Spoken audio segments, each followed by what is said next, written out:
शहजा वो आज यहाँ हमारे जो कार्यकर्ता हैं उनके फार्म हाउस पे आप सभी लोगों से अपील, जो भी लोग इस वीडियो को देख रहे हैं वीडियो को ताकि शेयर जरूर करते हैं। आपको बता दें कि कांग्रेस कार्यकर्ता हैं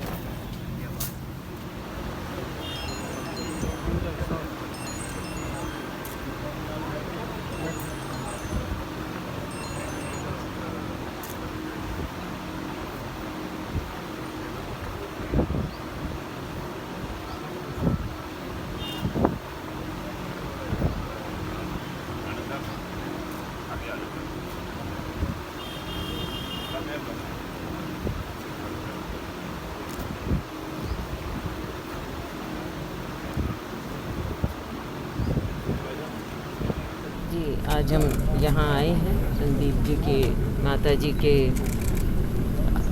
दुखद निधन पर। कुछ दिन वो बीमार रहे। इस परिवार का इस पूरे इलाके में बहुत योगदान रहा है, तो ये दुख की घड़ी में हम इनके साथ हैं। यहाँ पर हमारे और भी साथी करनाल में एक दो जगह मुझे और जाना था, गोपाल सहोत्रा जी के पिताजी, लेकिन कोविड के कारण उनका देहांत हुआ, तो मैं अभी नहीं जाऊंगी, बाद में उनके यहाँ किसी समय जाएंगे। मैम, बीजेपी कह रही है कि किसानों को बरगलाया जा रहा है, जिसलिए वो सड़क पर आ गए हैं और लाठीचार्ज भी हुआ। आपने भी देखा, हमने भी जी देखा। ऐसा है। किसानों को बरगलाने वाला कौन है? किसान खुद समझते हैं कि उनके साथ क्या हो रहा है।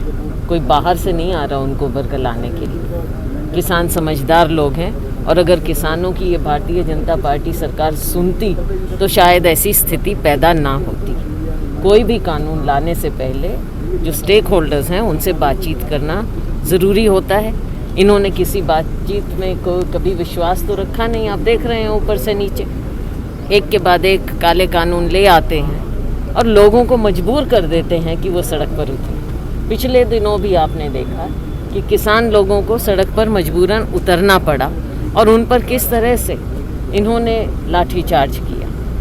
सारा देश देख रहा है, और किसानों के ऊपर इस तरह की बात मढ़ देना कि उनको समझ ना हो, ये इनकी बहुत बड़ी भूल है। कांग्रेस पार्टी किसानों के, आड़तियों के, मजदूरों के साथ है। हमने पहले भी कहा था कि जो इनके हित के खिलाफ कार्य होगा उसके खिलाफ कांग्रेस पार्टी खड़ी रहेगी, और किसान, मजदूर, आड़तियों के साथ कांग्रेस पार्टी है। मैम, जो 3 सांसदों की कमेटी बनाई है उसमें धर्मवीर जी यहाँ करनाल पहुँचे थे। उन्होंने कहा था किसानों पर लाठीचार्ज छोटा मैटर है, मैं इस विषय पर नहीं बोलूँगा, ये स्टेट का मैटर है। नहीं, ये छोटा मैटर अब सांसद कमेटी, मैं सांसद भी नहीं कहूँगी, कमेटी कह देती है कि छोटा मैटर है। इनके लोग, सरकार के लोग कह देते हैं कि लाठीचार्ज हुआ ही नहीं। तो आप बताइए कि ऐसी सरकार का, ऐसी पार्टी का प्रदेश क्या करेगा? क्या हरियाणा वासी इन लोगों पर विश्वास कर सकते हैं? दुनिया ने देखा लाठीचार्ज हुआ, तो क्या जैसे किसान लहूलुहान हुए, तो क्या ये छोटा मैटर था? और या ये हुआ ही नहीं? हम चाहेंगे कि माननीय मुख्यमंत्री जी इस पर ज़बान खोलें, माननीय प्रधानमंत्री जी सामने आएं और इस पर अपनी बात कहें कि क्यों लेकर आए हैं इस तरह के कानून, और किसान के हितों को क्यों दबाया कुचला जा रहा है। कंगना रनावत की बात आती है तो गृह मंत्री जी अपना बयान देते हैं, लेकिन हरियाणा के अंदर जो किसानों के ऊपर लाठीचार्ज हुआ उसके ऊपर बोलने से बचते हैं। आपको लगता है कि सिर्फ यानी कि मामला विपक्ष पर हमला बोलने तक है, सच्चाई पर कोई नहीं बोलना चाहता? सच्चाई जो इनके सामने मुंह बाए खड़ी है वो इन्हें दिखती नहीं है। इनकी आदत रही है कि ध्यान बांटना, असली मुद्दों से ध्यान बांटना। कभी किसी चीज़ पर चले जाते हैं, कभी किसी चीज़ पर चले जाते हैं। अब चाहे बॉलीवुड की बात हो या कोई और हो, उन पर सरकार को जाना मैं नहीं समझती एक वाजिब बात है। जो असली बात है सड़कों की, लोगों की, आम लोगों की, किसानों की, गरीबों की, उस बात पर क्यों नहीं आते? क्या उन्हें दिख नहीं रहा? देश, हमारा पूरा देश एक कृषि बाहुल्य देश है। हरियाणा राज्य कृषि बाहुल्य राज्य है।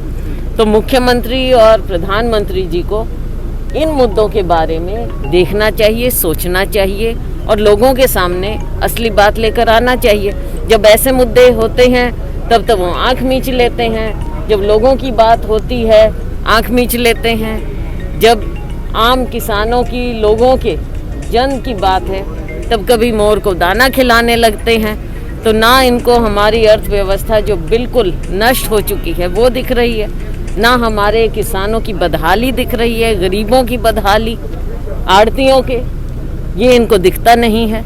तो इनकी तो आदत है कि कहीं और जाओ, कहीं और देखो, और दूसरी दुनिया में अपने आप को भी रखते हैं। लेकिन करनाल में madam Kalpana Chawla medical college पे आरोप है कि जो कोरोना से मरीजों की मौत हो रही है या दाखिल हो रहे हैं, उन मरीजों से पैसा भी लिया जा रहा है, दवाइयां बाहर से मंगवाई जा रही है और डीजल डालकर उनका संस्कार किया जा रहा है। इस पर क्या सोचते हैं आप? इस पर मैं कहूँगी कि हाई कोर्ट को इसका संज्ञान लेना चाहिए सुओ मोटो, और इसमें कोर्ट द्वारा संचालित इंक्वायरी होना चाहिए। कोरोना के मामले लगातार बढ़ रहे हैं और पंजाब ने ऑक्सीजन देने से मना कर दिया है और हरियाणा में ऑक्सीजन की कमी की बात सामने आ रही है। किस तरीके से आप देखते हैं? हम पहले दिन से कह रहे हैं कि ये सरकार केवल अंधेरे में तीर मार रही है। ना यहाँ पर व्यवस्था है कोरोना से लड़ने की, ना इनके पास जो स्वास्थ्य सुविधाएं आम लोगों को मिलना चाहिए वो है, कुछ समझ में नहीं आ रहा। ना टेस्टिंग का भी बुरा हाल है हमारे राज्य में।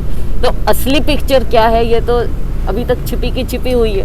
कुछ आंकड़े सामने आ जाते हैं तो लोग समझते हैं ठीक है ना। लोगों को आज के दिन भी लोगों को इसकी गंभीरता के बारे में बताया नहीं जा रहा है और केसेस दिन ब दिन बढ़ रहे हैं। तो सरकार तो एक कंफ्यूज सरकार है, कभी कुछ कहती है कभी कुछ कहती है। कंफ्यूज सरकार है, लोगों से दूर है, जमीनी हकीकत का इन्हें कुछ मालूम नहीं, उससे अनभिज्ञ है। एक आखिरी सवाल, करनाल में एक मैम गैंगरेप हुआ है, शायद आपकी जानकारी में भी आया होगा, और उसमें महिला को ही गिरफ्तार कर लिया था हनी ट्रैप के मामले में। नाम जो आया है वो तहसीलदार का आया है और प्रताप स्कूल के मालिक अजय भाटिया का आया है, लेकिन इस पर अभी तक कुछ सामने निकल कर नहीं आया। क्या सरकार तथ्य छुपाना चाह रही है? असलियत सामने आना चाहिए, असलियत सामने आए। आखिरी सवाल है मैडम, आखिरी सवाल है कि स्वास्थ्य सेवाओं की जब बात आती है तो सरकार कहती है कि हम इतने 1000 करोड़ का बजट है, लोगों को स्वास्थ्य सुविधाएं बेहतर मिल रही हैं, और मुख्यमंत्री जी मैदानता में जाकर इलाज करवाते हैं, जो स्वास्थ्य मंत्री है वो मैक्स में इलाज करवाते हैं। किस तरह से देखते हैं इसको? आम जनता को क्या मिल रहा है? आप पहले दिन से देखिए, जब से कोविड का कहर हमारे देश में प्रदेश में आया है, इस सरकार ने कोई भी सुविधा कहीं भी उपलब्ध नहीं करा पाई है। चाहे उस समय हमारे प्रवासी नागरिकों की बात हो, चाहे गरीबों की बात हो। आपको याद दिलाना चाहूँगी मैं कि जब शुरू में दिक्कत आई थी तो आम लोगों ने, हमारे जो समाज की संस्थाएं हैं, उन्होंने आगे बढ़कर, हमारे कांग्रेस के जो वर्कर हैं उन्होंने आगे बढ़कर जनसेवा की थी। प्रशासन और सरकार की ओर से कोई व्यवस्था नहीं थी, बल्कि आपको याद दिलाऊं कि अफसर भी इन संस्थाओं को फ़ोन कर करके कहा करते थे इतने लोगों का आप इंतज़ाम कीजिए, इतनों का खाना कीजिए। तो सरकार ने आज तक किया क्या है मालूम तो पड़े, और किसका किस तरह से इलाज हो रहा है इसके बारे में भी मालूम होना चाहिए। कितना पैसा कहाँ पर लगा है इसके बारे में मालूम होना चाहिए। ये जनता का पैसा है। आज के दिन पूरे प्रदेश का, मैं देश की बात अलग छोड़ती हूँ, इस समय प्रदेश का पूरा बजट अंधकार में चल रहा है। ना कोई विकास के कार्य हो रहे हैं। कोविड के नाम पर आपने कोई पारदर्शिता रखी नहीं है। आम जनता को मालूम नहीं है कि उसको स्वास्थ्य सुविधाएं कहाँ से मिलेंगी।